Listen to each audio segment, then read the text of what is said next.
We are talking about, pull up the presentation here, communications in the era of COVID-19. So if you guys have any questions throughout, feel just wave your hand or put it in the chat. Julia and I are happy to answer it. But we're going to kind of walk you through the crisis comms that we've been doing for the last 2 months now, I think it is. Yeah, because it's May. And kind of the situations that we've been dealing with, best practices, lessons learned, and then we'll get into a little bit of virtual event planning. And then we'll do questions at the end. But again, yeah, if you have anything throughout, feel free to shout it out or put it in the chat. And then if you guys aren't members yet, we highly, highly suggest you join. It's a wonderful opportunity. Feel free to email any of us after and talk about membership.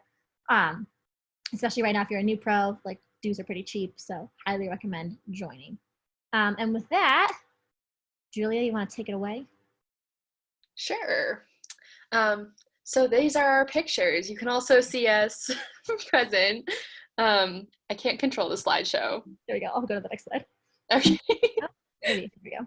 There we go. Okay. So as I mentioned earlier, my program is a technology program that works specifically with art fairs and festivals across the US.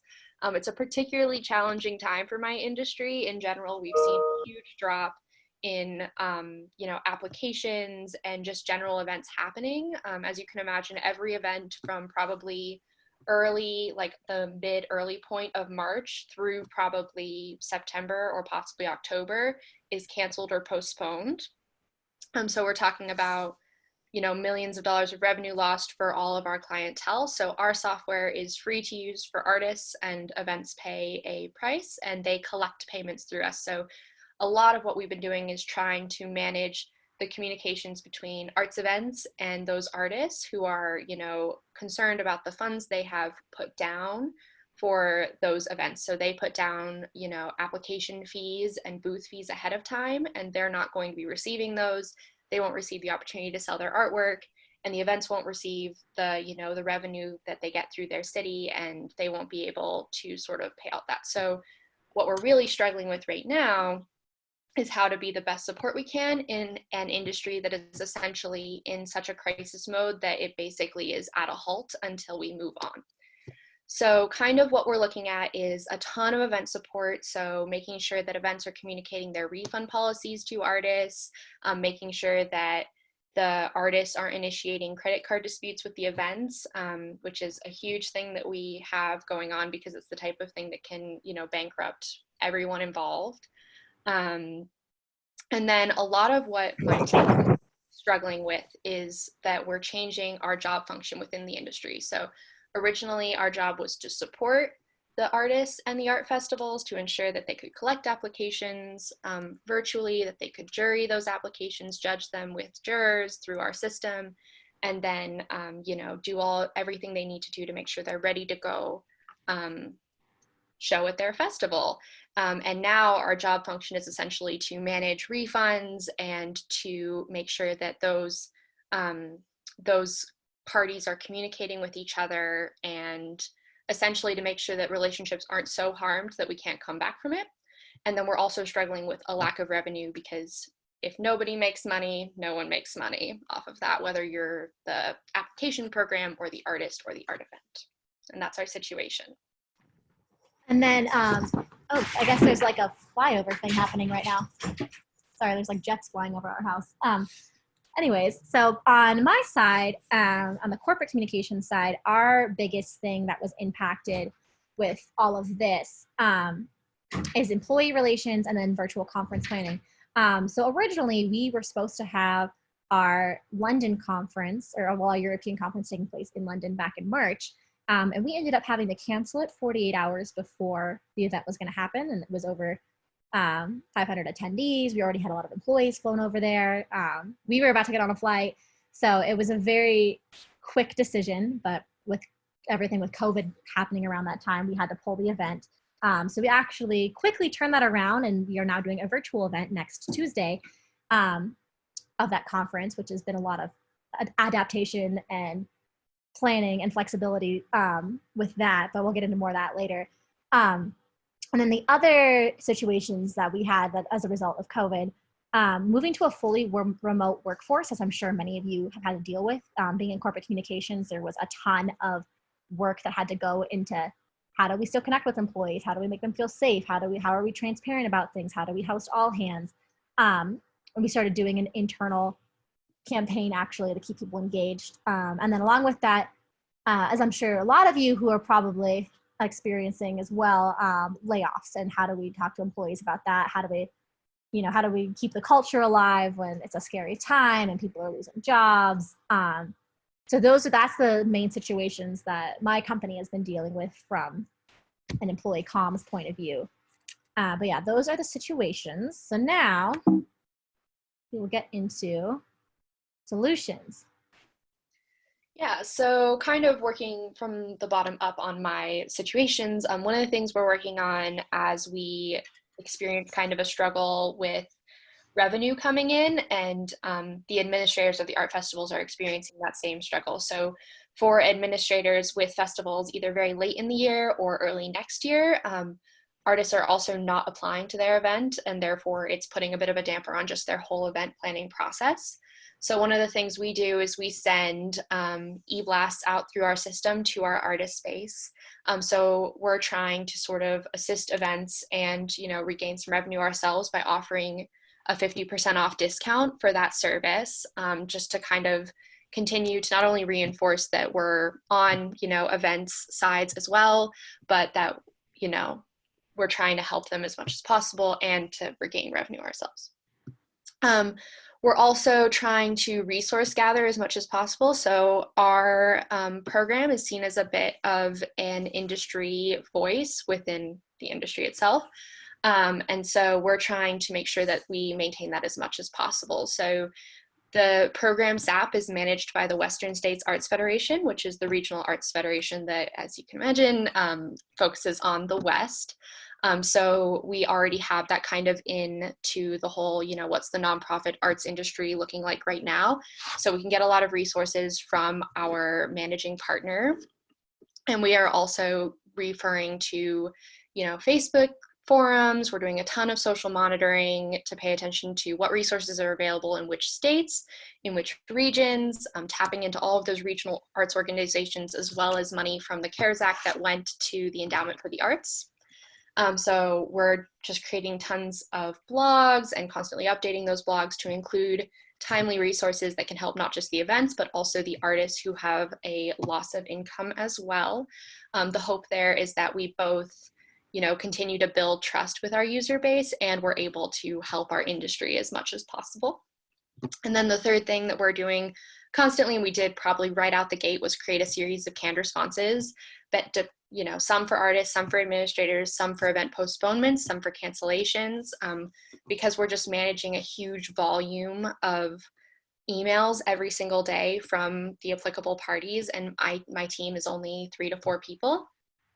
Canned responses and knowing exactly who's doing what has been most helpful for us throughout this whole process. So for example, when we get a cancellation in, I'm the one who immediately responds, tries to make sure that everybody is, that they have the information that they need, and that we're getting the information from them that we need. And that comes through a canned response that we decided on as a team and put together and then are prepared. And then another member of my team will come in if they meet specific criteria and give them more information about, say, what refunding through our service is going to look like, and how we can facilitate that process so that they're not having to send out individual checks to all of their artists. So that's taking a huge load off of them as well. So those are kind of our immediate solutions to our crisis. And then on the corporate communication side, there's no actual solution. We're still working things through on a daily basis because the situation is changing so frequently. But when everything started, we did a lot of crisis calls with our executive leadership team and our events team to figure out, okay, what are we going to do? If we're going to pull this event, like, what does that look like? How much revenue do we lose? Like, how many customers and prospects aren't going to be able to attend? How do we get our team members back over here safely? Because at this time they were doing the travel ban from everywhere except the UK, and we had a lot of team members in Germany and other areas of the world. So it was a lot of crisis communication calls and figuring out, is it best to pull it? And at the end of the day, we decided to pull the event out of what's safest for our employees and our customers and our people. And then about 3 weeks ago, we decided we were going to host it again virtually. So that's been quite a scramble to get all that together. These last 2 weeks has been recording all the sessions, getting all the keynotes together, selecting a platform.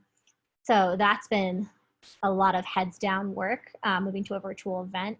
And then on the employee relations side, we had to work very closely with HR to determine, what's it look like if everyone moves remote? You got to get facilities on board. You got to get IT on board. Everyone needs their equipment. Everyone needs to know when it's safe to come back. Like, are we doing the same policy for all offices? For example, we closed our Seattle office much sooner than we closed our Colorado offices. So it was a lot of internal discussions on what's best, what messaging do we want to stick with. It really came down to like, what's the single most important message to both our community and our customers and our people, and how do we want to relay that? How can we still make people feel safe? Internally, we've been running what we've been calling a virtual break room campaign, in which case every week we have a person from HR, a person from IT, and then a leadership member come on an all team member call, so all 600 members or employees. And we do different things like IT tips, and we did HR tips for working from home. And how do you navigate this new normal? And, how do you change your password? And how can you be secure from the home? And having ELT come on and talk about, what's happening in the market, and, how can people adjust to the new normal? And we've had some fun ones too, where it's like quizzes on it, like how the company's doing and the company culture and our products and our industry, just finding different ways to engage with employees and still making them feel connected. We started a Slack channel as well. And then along with that, we had an email from HR and IT coming out on a weekly basis for the last 5 weeks with different kinds of work from home tips. So that's been really beneficial for our members and our people to still feel connected and kind of build that culture. Because as you guys have probably noticed, it's much more difficult to build a company culture when everyone's virtual versus having that in-person conversation. So next we have best practices. So so social monitoring for us has been key. There's a Facebook forum that we check every single day. I check it probably 3 times a day. That's just an artist forum that's just listening to what they have to say. It also helps us realize what struggles they're facing. So I've read everything from, what does it look like as a single employee, like self-employed person with one employee, to be trying to get some of those grants and loans, those forgivable loans right now through the CARES Act and through your bank.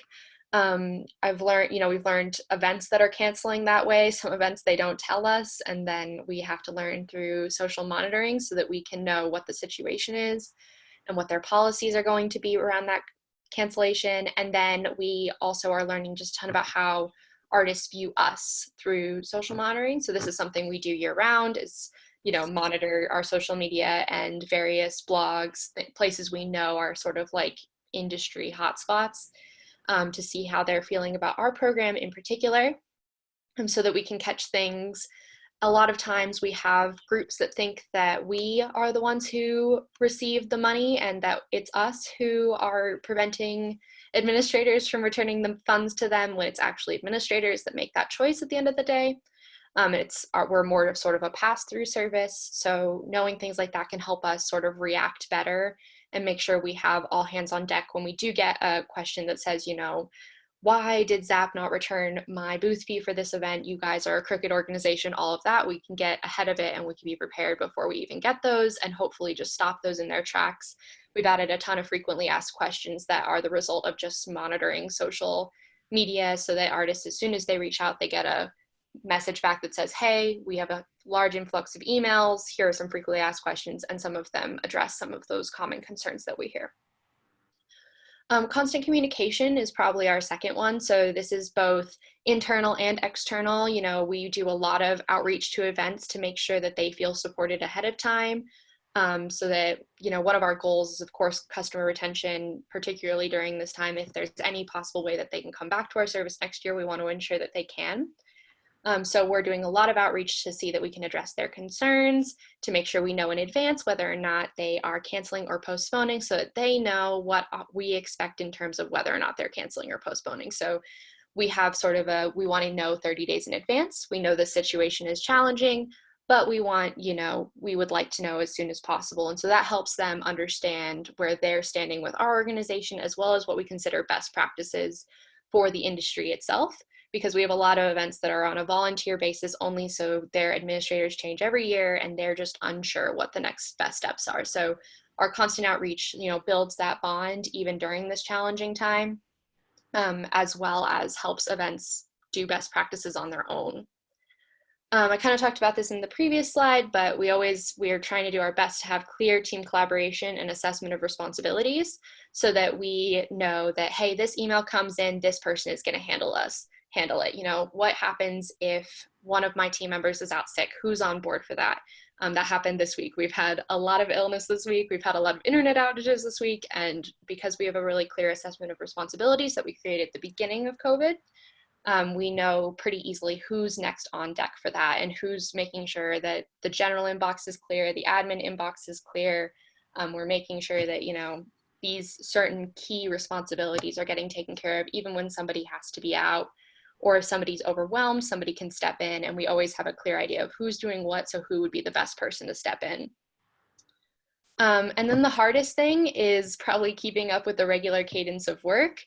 There are other things we do that are not crisis communications all day, but it starts to feel like about 75 to 85 to even like some days, like Mondays, tend to be 100% of the day is spent doing crisis communications with events that are mad, artists that are mad or frustrated, or that people who just need help. And so keeping up the regular cadence to us really means that you figure out when are the hot spots during the week and that you figure out when can we get those other materials in. So we use an email service called Groove to figure out our hot spots in terms of email coverage. And so that way we know, okay, this day I know I have to be doing this and I won't be able to do the regular cadence of work, but I'm going to make up for it the next day. And it just kind of comes back to that clear team communication, because if we didn't have that, then we'd be a little bit more confused as to who is doing what and what is being pushed, off to the back burner, if not off our yearly goals entirely. Absolutely. I think going off of that, like whether your agency or your in-house or your nonprofit, you need to have a certain level of grace with this. No, this is unprecedented times. Nobody has experienced something quite like this before in the world of work. Especially, you have a lot of workers and team members who have young kids and, maybe they're working 7 to 3 or they have to take a break in the middle of the day. I think a lot of, when it comes to communications and marketing and all that stuff, like you're still a communicator, you're still a marketer, but like at the end of the day, like we're all people and need to lead with that empathy and that transparency first and foremost, and realize that this is something that no one has ever had to deal with before in the age of modern work. But along with that, crisis comms planning is a must. I know everyone, we're all taught this in school about how important it is to have a comms plan when it comes to all different types of crises. We did not have one for a global pandemic. I don't know about you guys. So we were very much like flying by the seat of our pants in terms of like, oh, what do we do here? Like, how do we handle this? But, do we cancel? Do we keep things going? Like, how does it look? But with that, I can't reiterate enough how important it is to have a crisis comms plan. At the very least, to have, a tree of people that you're going to reach out to if there is a crisis. Who in legal, who in HR, who in IT, who in security. Making sure you have all your ducks in a row. And along with that, like, if you're posting social media stuff, if it's now crisis comms planning, maybe reconsider doing your entire social calendar. Is it really appropriate to be pitching your products in the middle of a global pandemic? Like, for example, we changed all of our handles and all of our marketing and messaging on over to this work from home. Since Sharewell is a B2B service management software, it helps employees to automate manual work tasks. So our whole thing was about how you can work from home easier with Sharewell. So we changed our entire messaging. We built new applications in response to COVID that could help our employees track, or help our end users track their employees when working remote, and crisis management and all that stuff. So trying to be as proactive as you can instead of reactive is super important. Trying to get in front of the message and in front of what's going on. Like Julia said, monitoring is key. What are news publications saying? What are people in your industry saying? You want to be the first of your group or the first for your client and their competitors, like out front saying and being part of the conversation. You don't want to avoid it, because when all is said and done, when COVID is over and when everything goes back to normal, people are going to ask, what was your response? What did you do? Like, how did you care for either your clients or your corporation? So making sure that you are a part of the conversation in a way that is empathetic and transparent is super important. No one wants to be pushy. No one wants to be selly right now, but it is important to at least have that empathy and be a part of the conversation in some regard. And then along with that, assembling the front lines, working on with internal comms being half of my job, it was really, really important to meet daily with HR and IT and facilities and our leadership teams to make sure that everyone's still on the same page, everyone's still doing well.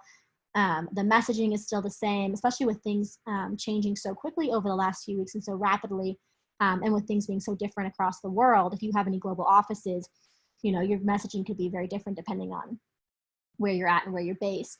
And then along with that, we were getting like calls from reporters about like, how many people we let go and like what's going on with Sharewell and why did we cancel our conference and all this stuff. So we all had to come together with, specific messaging to make sure that everything was on par and on key with what we were saying, not just to reporters, but across social, internally, to customers. Like having that one key, most important message was super important throughout all of our communications. And again, that message was being empathetic and transparent as possible. Because, it's a scary time. People don't want to be frightened. They want to know that, you're an expert in your field. You know what you're saying. You know what you're talking about. Whether you're an agency doing it for your 5 clients or you're in-house doing it for your 1 client, being able to be in charge of that message is super duper important. Okay. Lessons learned. So when I wrote crisis comms is not for me, what I meant was that it's a really stressful time. I think when we plan crisis comms in school, we think of a crisis as a single event that happens once that then you have to deal with the fallout of. At least that was kind of my learnings of it. And, we didn't think of it from a global pandemic. What happens if you're in crisis comms for months? In my particular industry, we'll probably be in crisis comms until maybe summer next year. We see a lot of doubt in terms of festivals returning to what they were until a vaccine exists. So we're moving from a situation where it's a crisis, it's a strong crisis right out the gate, and then it peters off to a situation where it's a continual crisis that's going to go on for, months and months and possibly a year and a half. So, trying to deal with that through the whole thing and continue to be empathetic, not just with your team, but like with yourself as well. Throughout this process, I think is really important because it can get tiring if you're dealing with frustrated and angry people who have a lot on the line in terms of their business going under, going into bankruptcy and not being able to make ends meet. When you're in the middle of all of that, it can be really challenging as any member of any team, whatever level of communications or PR you're at. So I think having, as Bailey kind of mentioned, empathy for your team and yourself is really important there. So my second point, which is be empathetic, is also towards all of your customers and users. So when you get those really frustrated, angry messages from people that are just think that you're the worst, just understanding that, they're having a really challenging time and, your organization, my organization in this case, might be a scapegoat to them, someone that they can say, oh, well, Zap wouldn't do it. This organization is the problem. It's not us. So just kind of reiterating to everyone that, yeah, we're on the same team, and reiterating to artists that, we want to get you your money back as much as we possibly can. And we're happy to facilitate that communication, reach out to the event on your behalf and see if there's any way they can make exceptions in cases where events are being really strict about refunds and things like that. Along with that, kind of tonality is everything. We want to come across as really empathetic, but we also have to be kind of strong. So in that sense, we have to say, okay, this is, we completely understand your situation. We're not talking down to you. We don't want to be patronizing, but we do want you to understand that we cannot do things on behalf of events for you, though we empathize with your situation and want to help you as much as we can. So it's been a really interesting line to walk, that one. And I definitely have seen some improvement as we go along. Our customers leave us reviews. Well, hopefully they leave us reviews on our emails. Not very many of them do, but some of them do. And we have seen kind of a general sort of positive increase in their reviews as this has gone on. as people start to understand our position a little bit better. And I think in the long term, it's almost going to be a good thing for us, because people will have, artists in particular, will have a better understanding of who my organization is within the industry, and that we're not against them, we're on their side. They tend to look at us like we're a big corporation that is against them, and that is not the case. And I think that this is one of those really cool opportunities we have, amidst everything, to show them that, yeah, we're all in this together and we're on their side. So my last point is establishing trust. You never really know how the service you're paying for or the organization you're working with is going to treat you until some sort of crisis comes along. And I think continually showing administrators and artists through our messaging, through our language, through our tonality, being empathetic, all of these pieces, gathering resources is a place where we can build trust, so we can have long-term relationships with our organization. So they want to come back to us year after year. They don't want to leave us, because they know that if there's ever a crisis, they'll be able to trust us to do the right thing, to do as much as we can to help them, and to gather as many resources as we possibly can to help them as well. Yes, absolutely. I definitely agree with that. And along with that, I think your comms team, your PR team just has to be adaptable. And during crises, like you really do need to have constant communication throughout. We had a note from our CEO on a weekly basis for the last like six weeks to all staff, talking about, hey, here's where we're at right now. Here's what's happening. Here's what I'm thinking about. Here's what you should be thinking about. You really do need constant communication during these times, and you can't over communicate. You can't. People are scared. People are frightened. Like, you want to make sure that you're saying all the right things and you're, putting it out there that you care. But along with that, you can't win them all. When it comes to situations like this, we couldn't have predicted it. You can't make everyone happy. Some people are always going to want like an in-person event versus a virtual event. Some people are always going to be, angry about one thing or another. And for the folks that we did have to let go, obviously, it was very upsetting. It was a hard decision. Our CEO gave up his salary for the rest of the year to be able to supply those people with proper severance packages and healthcare packages. But like, even so, like, at the end of the day, you're not going to be able to please everybody. You're not going to be able to save everything and do everything correctly. So do what you can. And as long as you're going back to that one most important message, I think that's what's most important. When it comes to virtual event planning, I definitely think that's going to be the way of the future. I think we're going to see a lot more events move to a virtual platform. I think a lot of industries are realizing that they didn't actually ever need the in-person event. Even higher education, I think, is realizing that, you don't need school in person. You can do school online. You can do all these different things online. But I don't know if we'll see quite yet the impact of what that has on people's schooling and on sales for people in, software industries. Like, I think it'll be a very interesting thing that comes out of COVID-19. But I do think that'll stick around, as well as remote work. I think a lot of organizations will realize that they actually never needed an office in the first place. And along with that, again, you can never be too prepared for a crisis. I think we all, as PR professionals and marketing professionals, like, we're always so busy, and we never want to think about, things that we don't have time to do that aren't necessarily super important right now. But it really is critical to sit down with your team and have a crisis comms plan for your clients or your corporation. Because as soon as a crisis hits, and if you don't have a plan, then you're toast. So definitely make time for that. It is super important. And then along with that, we're going to talk a little bit about virtual event planning. I don't know if any of you guys have had to do any for your clients yet. I know for us, it was a quick assessment of vendor options. We ended up going with On24, which has been around like since the 80s. They started with like fax machines. And when it comes to virtual event planning, it's much different than in-person event planning. You got to look at things like upload speed and logistics for streaming, and how can you still engage your audiences. I think people go to conferences and people go to events because they want to connect with other people in their industry. That's why we're all in PRSA, because normally we'd be sitting around a table drinking drinks together. And being able to talk in person. So you got to find alternative ways to engage folks. For us, we found it really helpful to do that through social media.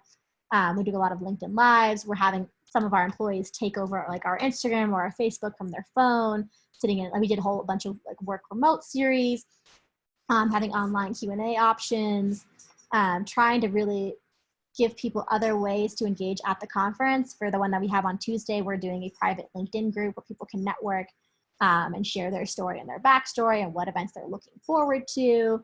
And along with that, we also do a lot with Zoom. So for the comms team, we created a bunch of virtual backgrounds promoting our conference, so that on every Zoom meeting where employees are on, you can get the promotion in the background. That's a great free way to market things because, you know, everyone's talking to so many people all the time. Might as well have that. But looking at that and looking at using Zoom for virtual events, for any vendor, you need to look at the capabilities. You know, what can it do? Does it have a Q&A section? Does it have a breakout area? Can you record the meeting? Can you pop up the speakers on the screen? And then security is another big thing. I know, especially with Zoom, since they blew up so quickly, they had a lot of security threats and a lot of Zoom bombing where people were joining meetings that they weren't supposed to be in and trolling, and making sure you have the proper measures there is super important. But I do think the virtual event planning area is a very new frontier for a lot of PR professionals. And I think we're going to see a lot of interesting case studies come out of this era. And yeah, Julia, what else would you like to add? We're not holding any virtual events ourselves, but we do have some events that are hosting their festivals and fairs virtually. And I would say that while there are many industries that may find that virtual events are just as effective as non-virtual ones, at least my industry is really struggling to find a way to make it work, given that so much of selling, you know, thousands of dollars worth of artwork happens through building relationships in person between the artist and the attendee. So one of the interesting things I believe I watched a demo for a site that is hosting virtual art fairs. And one of the interesting things they were able to do is they had a sort of section where they could insert, you know, you could as a vendor say that you were live. So on your festival itself, you would have a list of vendors, a list of artists, you know, craftsmen, anyone who's selling anything. And then, you know, it would have their pictures, it would have what their booth would look like. And then it would also have sort of a little speech bubble. So you could call that vendor and you could call, you know, as someone who wanted to purchase the art, you could look at it and then you could call them and talk to them. Still not quite the same as in person, but it was definitely an interesting way to see how, at least in the festival and fair industry, people are looking at overcoming some of the challenges of having virtual events. When so much of it used to be about showing people your artwork and so much of it used to be about, you know, actually showing people things. So I think at the end of the day, virtual event planning is really going to be about how creative can you be to accomplish the same goals. So if you're a networking event, what can you do to encourage that social interaction? If you are an art festival or fair, what can you do to supplement the fact that people can't actually walk through the booths? Can you give like a virtual tour of a booth? Can you give a virtual, you know, can you have a virtual chat with the artist themselves to see that relationship move forward? And I'm sure you guys can think of a lot of other virtual events. And I think it's a really interesting, you know, just kind of like experiment to do on your own and sort of think, you know, like if my industry had an event and it had to be virtual, what would that look like? Because that could be a reality for the next year or so. And along with that, event charging, my company's decided not to charge for virtual events. But I think if the industries, if we're all seeing that virtual events are going to stick around for a much longer time, that'll probably change because businesses still need to make money. But yeah, I think that's a hard line to walk because it's like, obviously you're still getting the content, but are you getting the same value? I think higher education is dealing with this a lot too, is like that, can we charge students the same if they're not getting the same full immersive in-person experience? If they're just getting the classes, is that really fair? And I think the same thing is similar for other industries too, because when you go to a conference, you're not just going for the sessions, you're going to network, you're going for the location. Let's be honest, you're going for the nice hotel. Like, you know, no one just goes for the content itself, even if it's the content that drives it. So right now we're deciding not to charge for virtual events, but again, that could change. I don't know, Julia, what you think about charging for virtual events? I think it's really hard. Most events in my industry are free. So in terms of charging people to attend, that's one thing. When it comes to, maybe your speakers or, I mean, you pay speakers, but at least artists are typically charged to be there first, and then they make that money back through the opportunity to sell their artwork. And that's when we're running into a lot of issues, because booth prices can go from, say, $150 to $600, depending on the location, what event it is, and where you are within that event. Um, and that's something that I think the industry in general is really struggling with, because that's how the festivals make their money. But to artists, at least, and this may be applicable to other industries as well, they're not getting the same value that they would get. And so to them, it's not even worth, say, like $50.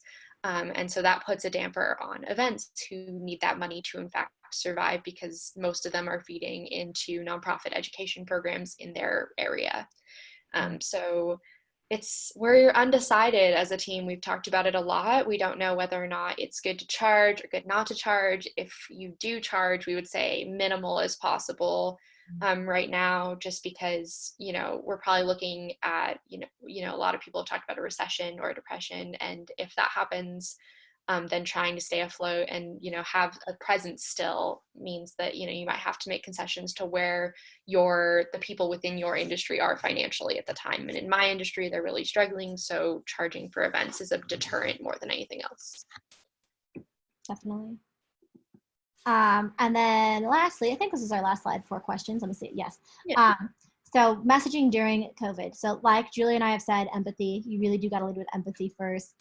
Be willing to change the message too. Find the gap where you fit. Like I said, so before COVID, we were preaching a lot about like our low code solution and, how we're the best total value on the market and all this other technical terminology. But then as soon as this hit, we were like, okay, no, we're moving to everything. All messaging is about remote work, about how we can improve employee experiences from the home, and figuring out where we fit in that gap in that conversation. And then like Julia said, being that voice of authority, you want to be that trustworthy source for your industry. You want to encourage best behavior. You want to encourage stay at home. You want to make sure that you're preaching that message and you're, doing what's safe for the population of your consumers, your customers, your employees. And like I said, you want to be in front of the story. And then Julia, do you want to add it all to messaging as an overall?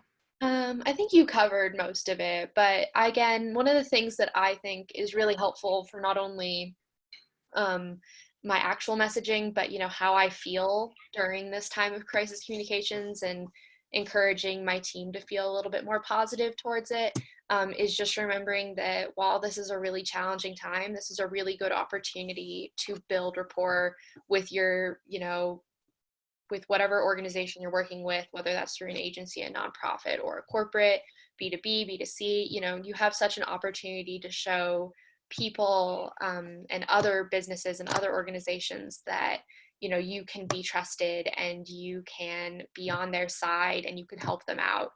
It's just, it's so hard during this time, but it's also a great opportunity to really build those relationships. Absolutely. And at the end of the day, we're all just people. We're all just doing our best. Yeah. Along. But with that, hopefully this was helpful for you guys to see kind of the different situations that we've been dealing with. But what questions do you have?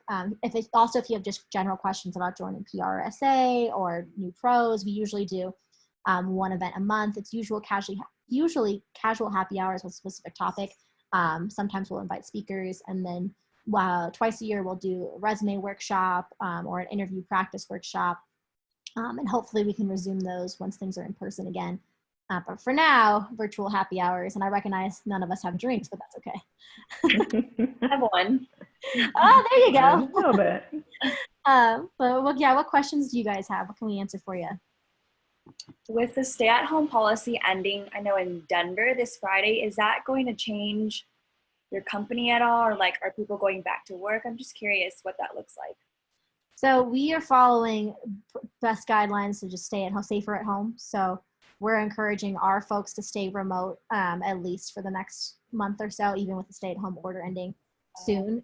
Just because better safe than sorry. The worst thing would be if someone catches it at the office, and then you have more crisis communications on your hands. And and we realized like, we can operate remotely, so might as well do it until it's absolutely safe for everyone to go back. Okay. We're in a bit of a different situation. So we have a part of our office that does customer support and is on the phone. So we're officially looking back at going back to the office on May 18th, but that is open to changing. I know my organization does a survey. We've done a survey at every critical point to see how people feel about going back. So it's not official that we're going back yet, but we are definitely extending it past the beginning of Denver's, you're right, end of the stay-at-home order. So we're extending it a bit, but we're open to going back earlier rather than waiting longer, I think, because we have a portion of our office that does want and need to be in office more. What's been surprising both Bailey and Julia about employee response and engagement? Have they really embraced? I think I heard you say you've got a weekly email from your CEO. What's been their reaction?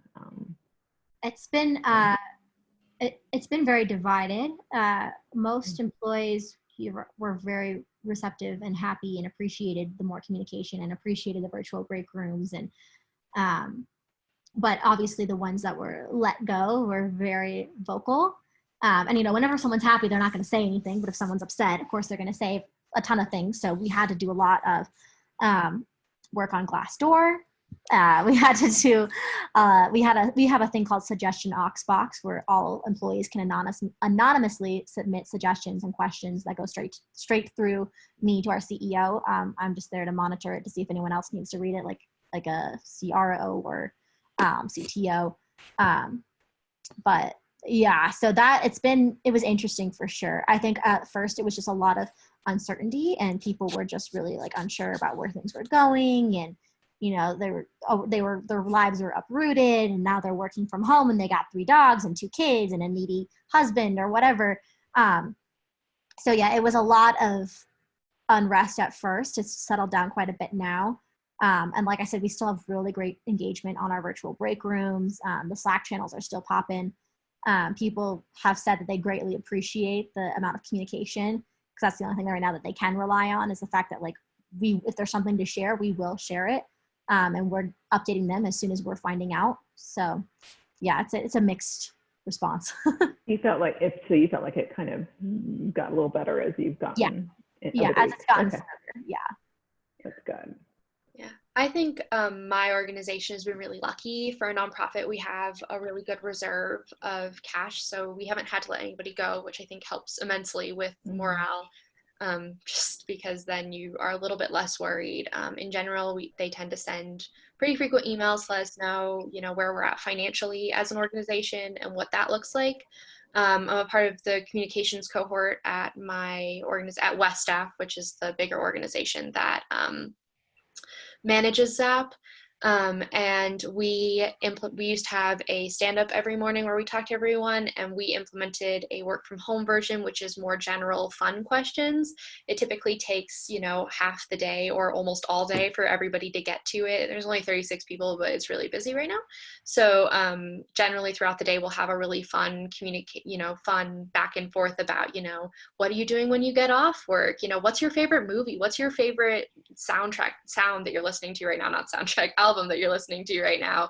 And we just pass off who asked the questions within our communications cohort, and it's actually been really successful. And people, get really excited to share what they're loving right now. And I think that creates that really positive vibe that we have now, even when we're a little all tired from crisis communications. Yeah, good. Do you feel like during this you've kind of gotten a little bit more engagement from people than you maybe would have? I think, yeah, we've seen more engagement just because, people are at home. It's not like they can go anywhere. Yeah, especially from a virtual standpoint. It's not to say that we don't get in-person engagement, but it's much easier to track, how many people are on this meeting or how many people are on the Slack channel. Yeah, I'd say engagement has gone up for sure. I also think it's just because, engagement has gone up over and even your personal life. I think people are much more what's happening in this conversation? Like, have I checked in with my loved ones? Like, I bet we all can say that we've, done Zoom calls with our families.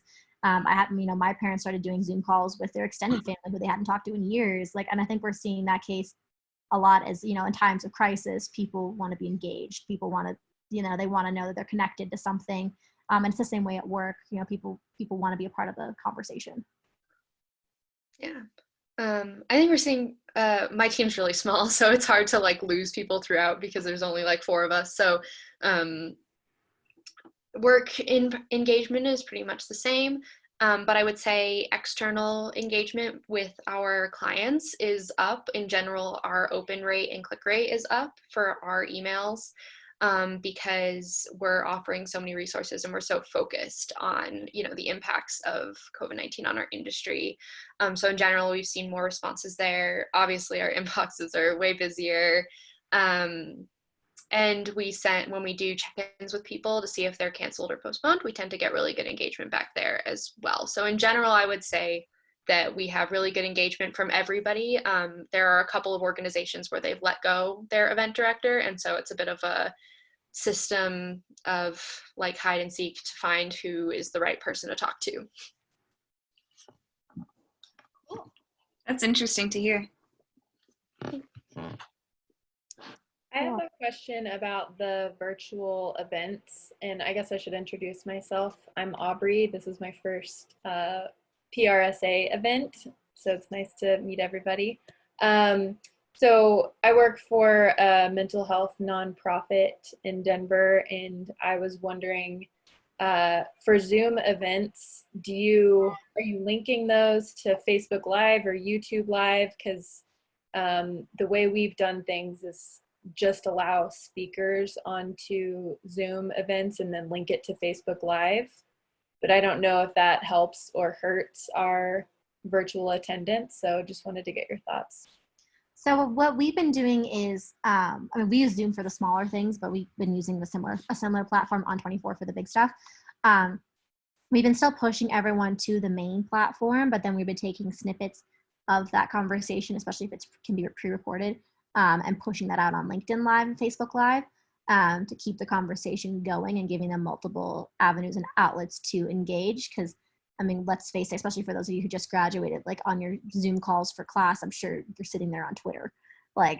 So we want to give them multiple avenues of engagement. So even though everything's on Zoom, it's also being pushed on LinkedIn Live. It's also being Twitter chatted so that they can engage in multiple different facets.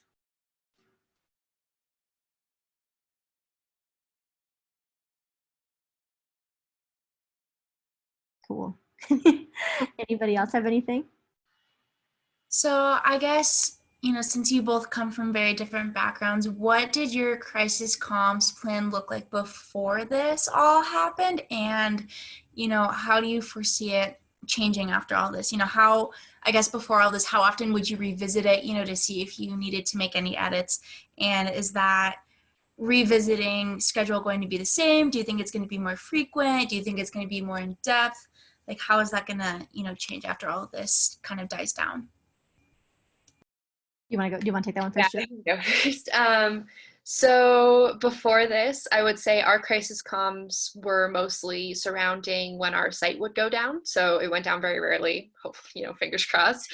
But we had like a whole crisis comms around what happens when it goes down, when do we give notice, when do we, who do we contact, who are the first people to reach out, all that good stuff. I think moving forward, obviously we'll keep that crisis communications plan, but it's pretty unrelated to what's happening now. We might have something a little bit more specific. I know we're going to probably be changing our contracts, and we're going to be thinking long-term in terms of, what does it look like for an event that only gets 50% of the use of our service, and coming up with messaging ahead of time there and a plan ahead of time there so that we're a little bit more together. And a lot of that has been created throughout this process, so we'll probably just be revisiting it. We tend to revisit things twice a year. First quarter of the year, and then the third quarter of the year tends to be when we visit things, and we just have, reoccurring Asana tasks, things like that. to look into all of our messaging. And I'm guessing that we'll add a crisis communication section to that, specifically around cancellations, now that we're seeing, so many. And that wasn't something that we had even considered before. We didn't consider losing, 50% of our business to a pandemic. So we'll probably add in some more specific cancellation policies into our crisis comps. Yeah, for my team, I know when I started in summer of 2018, like first thing my boss was like, oh, we got to revisit this crisis comps plan. We got to build out this crisis comps plan. And then 2019 rolled around, looked at it a little bit. 2020 rolled around. We were like, we started building it out actually a couple weeks before COVID. And then COVID hit and we were like, oh man, we really got to build this out. So we definitely, I think we'll be revisiting it a lot more now, and revising it a lot more now. We ended up having to scramble to get all the trees together, all the call trees, all the what to do when, who to contact when, canned messaging, all that stuff we had to really get ASAP. So I definitely think in the future we're going to be much more adamant about staying up to date with that and adding to it every year. Cool. Anything else? No worries if not. What advice do you have for anyone that just graduated, or someone like me who, I have marketing experience and that's my background, but not necessarily PR, to when applying for jobs and to get into PR and marketing? What advice do you have for someone like that during a time like this right now? I know I'm trying to network and all that online, but I also know there's been a halt on hiring as well. Absolutely. I'd say if you can start with internships. I know some internships have been canceled, but there's still quite a lot that are happening, even if it's just for the summer until things die down with COVID. Figure out how to get your name in the door. You're doing all the right things if you're trying to network online, trying to hit up LinkedIn, asking to do informational interviews over Zoom. Start where you can, because you're right, there is a hiring freeze right now. There is a lot of companies that aren't hiring new positions, but figure out where you can fill that gap in terms of whether it's an internship or volunteer work or getting involved in PRSA, so that you're making those network connections so that by the time a job is open, you're the first one that they think of. Yeah, it's really hard, I think. I would say also, so my organization is actually still hiring, not any comms positions or marketing positions, but we did have somebody leave our sales and we're rehiring. So I would say, try to think when you're looking at places and when you're trying to think about places, try to think about those places that are going to be less impacted. When you're reviewing applications, or if you're just kind of looking around. I know when I was looking for a job 2 years ago, I was, sort of reviewing just general companies that might have in-house PR, comms, or marketing or anything like that. Because you can get a job in kind of any of those areas with a communications or marketing degree. And just kind of thinking, who is not affected as much? So because those people are going to have the capacity to still be hiring. So that'd be what I'd be doing right now. Other than that, it would kind of be, doing as much as you can so that you're ready as soon as the hiring freeze is lifted. I bet you Zoom is hiring right now. I also since them. Yeah. Zoom. If you have a marketing background too, in-house, our marketing team is it was 30 people. Now it's 15-ish. But I work closely with our marketing folks all the time, and a lot of it is crossover work. So even if you see a role that's more marketing focused, if it all falls under the same team, if PR and comms are on that same board, that might be a great way for you to slowly integrate into that role and start doing more copywriting and blogging and pitching and all that stuff. Thank you. Yeah, of course. Well, thank you guys all for joining us. We recorded this so we can share it out if anyone wants to watch it again. I'm sure you're dying to. But yeah, and if any of you haven't joined PRSA yet, please talk to us afterwards, because we want to make sure you get integrated. It's an awesome opportunity. It's given me so much out of it. I know it's probably given Anna and Julia the same. And Anna just joined PRSA, right? Yeah, about 2 weeks ago. Yeah, we should talk about committee positions for you. Thank you guys so much for joining. If you have any other questions, please let us know. And hopefully this was helpful.